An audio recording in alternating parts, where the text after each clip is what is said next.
Hi friends, आज हम जानते हैं शून्य के आविष्कार और खोज के बारे में। शून्य की खोज दुनिया की महान और क्रांतिकारी खोज थी। कुछ सदियों पहले शून्य कुछ भी नहीं है यह माना जाता था। शून्य का गणित में विशेष महत्व है। इसके बिना गणित कुछ भी नहीं है। अब आइए जानते हैं कि शून्य की खोज किसने और कब की थी। शून्य का आविष्कार भारत के महान गणितज्ञ आर्यभट्ट ने किया था। साल 499 में आर्यभट्ट ने अपने ग्रंथ आर्यभट्टीय में शून्य के बारे में बताया था। आर्यभट्ट भारत के महान गणितज्ञ हैं और भौतिक शास्त्र के महान पंडित माने जाते, जो उनका आर्यभट्टीय ग्रंथ एक कविता के प्रारूप में है। आर्यभट्ट के इस सिद्धांत से लोग उनको कई सदियों तक पहचाने जाएंगे।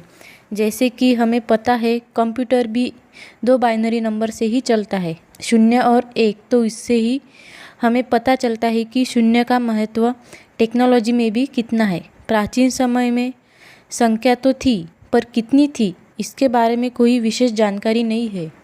और भारत में 0 से 9 अंक की संख्या थी। प्राचीन समय में भी शून्य से संबंधित कई शिलालेख या पांडुलिपि मिली है। कई जैन और हिंदू मंदिरों में इस बात के सबूत मिलते हैं कि शून्य की खोज भारत देश में हुई थी।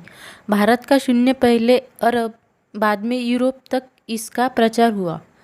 भारत के लोग और यूरोप के लोग अरब आते थे और व्यापार का आदान प्रदान करते थे, जिससे वह शून्य का भी व्यवहारिक रूप से प्रचार हुआ और यह समूचे विश्व को पता चला कि शून्य नाम की भी कोई संख्या है जिसे व्यवहार में लाया जाता है।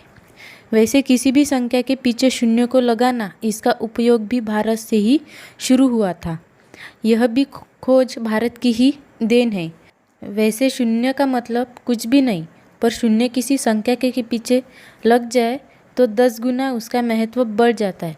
वैसे पश्चिमी विद्वान यह भी कहते हैं कि शून्य का आविष्कार उनकी तरफ से हुआ था, पर उनके पास इसका कोई सबूत नहीं है। शून्य को अरब में सिफर नाम से प्रचलित हुआ था।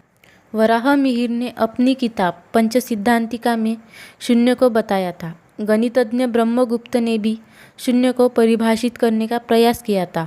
देवनागरी लिपि में भी शून्य को प्रकट किया गया है। वैसे कहा तो यह भी जाता है कि माया सभ्यता या बेबीलोन वासियों को भी शून्य के बारे में पता था। तो यह हुई शून्य के बारे में मेरी ओर से दी हुई छोटी सी जानकारी। यदि आपको मेरी दी हुई जानकारी अच्छी लगी तो प्लीज़ मेरे चैनल को लाइक, शेयर एंड सब्सक्राइब करना ना भूलिएगा। धन्यवाद।